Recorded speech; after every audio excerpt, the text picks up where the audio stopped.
Whenever I mention Fremont, people always talk about Mission San Jose and its top-tier academics, but there's a lot more to this place than that. Today, I'm going to take you on a deeper dive of 4 neighborhoods that make up this high school district, and they are Kimber Gomez, Mission Valley, Cameron Hills, and of course, Mission San Jose. I'm also going to share where I found the best investment properties in this area, around the $1.5 million range, which might be sticker shock to some, but for this area, it's entry level. Let's get to it.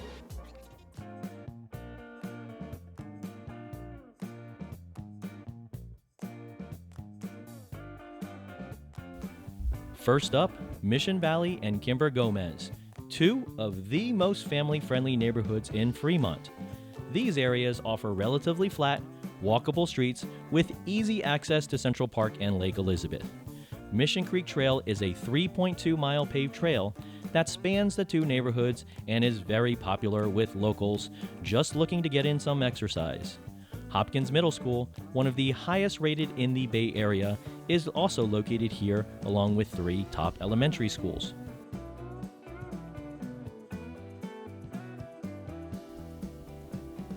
Mission Valley is the only neighborhood where kids can walk to all K-12 schools without crossing any major roads. I want to stress that this is a big plus because Fremont Unified stopped offering school buses in 2019, so pickups and drop-offs can be a nightmare with long lines, often taking up a lot of extra time. Mission San Jose Park is here, but there's no shade, so it isn't very pleasant in the summertime.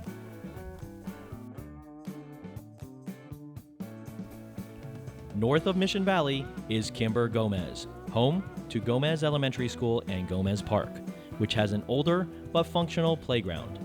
Nearby, there is a very popular backdoor path across a golf course and train tracks for access to Central Park. Mission Hills Racquet and Swim Club is also located here and has a top junior tennis program. Next up, we head south of I-680 to the Mission San Jose neighborhood, a place where history, prestige, and top-tier education come together. Here, you will find Old Mission San Jose Church, founded in 1797. This neighborhood features tree-lined streets, a charming business district with restaurants, cafes, and local services. The northern part of this neighborhood is relatively flat and higher density, with more housing options like condos, apartments, and townhomes. I would really like to highlight a unique community here of high-density, single-family homes built in 2019 that all sit on tiny lots.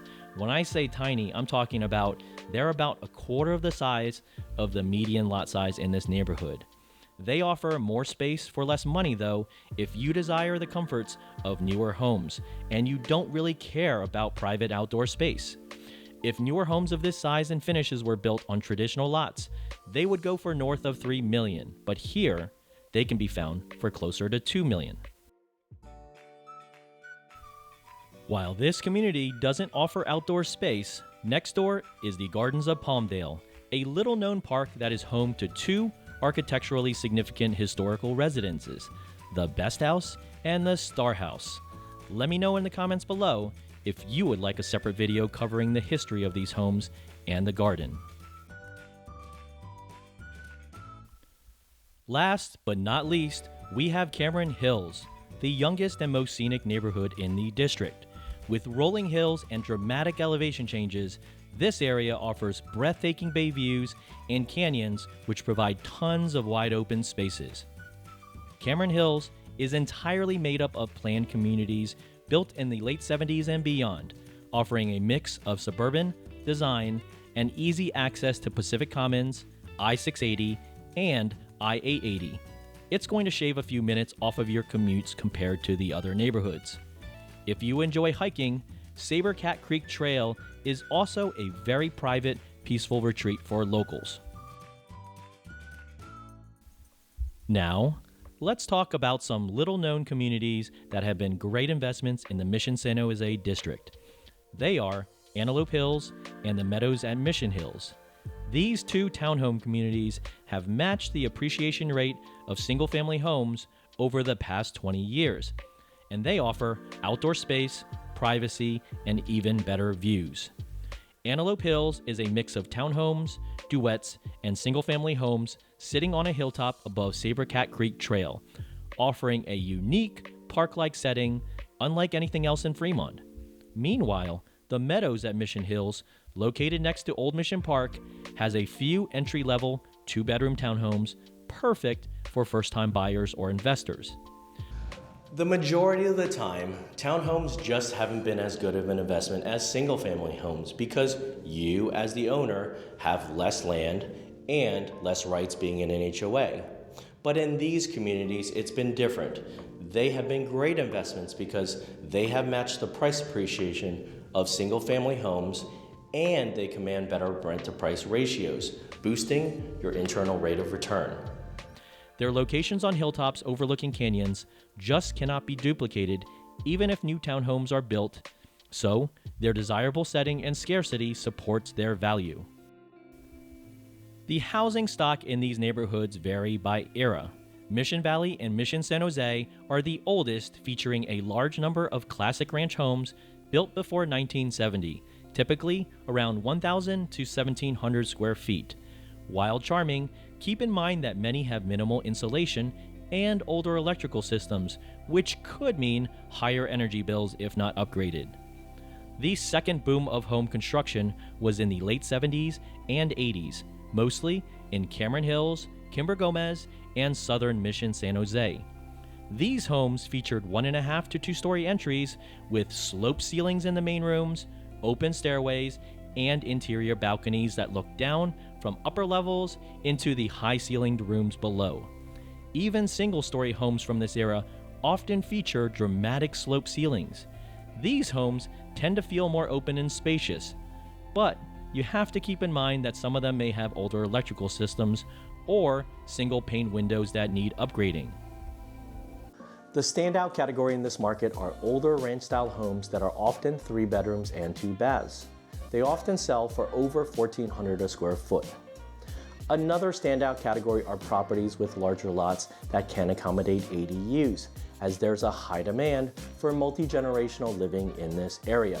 There's still a lot of older unrenovated homes here, and this is where you're going to find the best value, as many buyers just don't want to deal with the time or the headache of undertaking a renovation. So if you're willing to take on a project, you can grab a discount and build more equity right away. So here's the thing. Fremont, while it does have an incredibly diverse community and a great family feel, it is missing one thing, and that is a fun, walkable downtown. You're not going to find anything like Castro Street in Mountain View, or Murphy Avenue in Sunnyvale, or even what you have in Los Gatos or Saratoga. So if that's something that's important to you, you might not like it here. My name is Larry Cho, and I'm passionate about real estate. I've analyzed, bought, flipped, sold, and rented real estate all across the US over the past 23 years. And now I'm sharing my insights right here in the Bay Area. So if you have any questions about buying or selling, drop a comment below or reach out to me directly. And if you've enjoyed this content, please let me know by liking and subscribing for more real estate insights. Hello everybody, my name is Tara and this is my daddy Larry. And today we're going to show you a beautiful view of Sabercat Park. So let's take a look.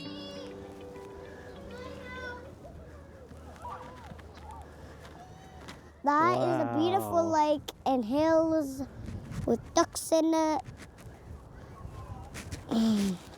Wow. And there's also like one behind us. It's called Sabercat Park. There's also a water slide and a skate park.